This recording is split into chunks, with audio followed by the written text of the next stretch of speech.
Баршаңызға қайырлы күн. Сіздермен бірге Боташка. Бүгін мен каналымда сіздерге панкейктің ең оңай рецептімен бөлісетін боламын. Ол үшін видеоны соңына дейін көріп, каналға тіркеліп, лайк басуды ұмытпаңыздар.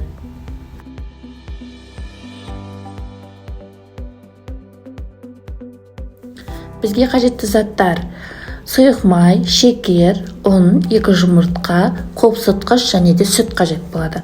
Қанша мөлшерде қажет болатындығын видеоның астына описанияға жазып кеттім, сол жерден таба аласыздар.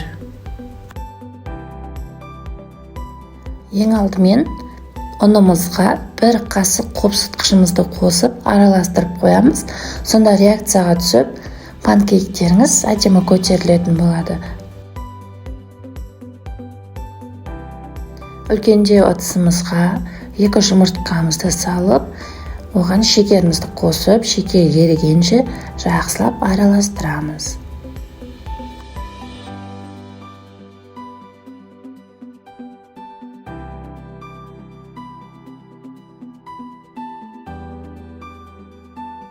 Құрамындағы шекер ерігеннен соң жылы сүтімізді құйып араластырып, барлығы араласқан кезде сұйық майымызды қосып, тағы да барлығын бір келке етіп араластырып аламыз.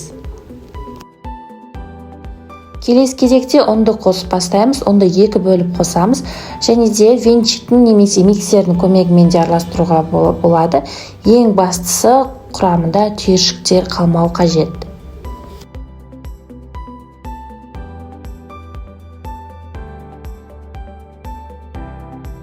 Бізге қажетті консистенция осындай сәл қоюлау болу қажет. Блинчиктің қамырынан сәл қоюлау болып келеді.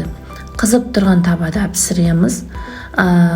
Оттың асты міндетті түрде орташа болу керек. Қатты болса асты күйіп кетеді.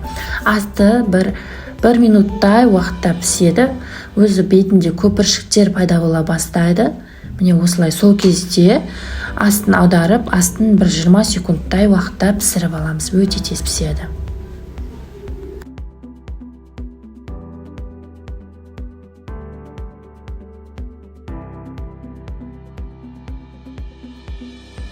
Міне біздің панкейктеріміз дайын болды. Міндетті түрде жасап көріңіздер, ұнайды деген ойдамын. Видео ұнаса, комментария жазып, лайк басып қойыңыздар.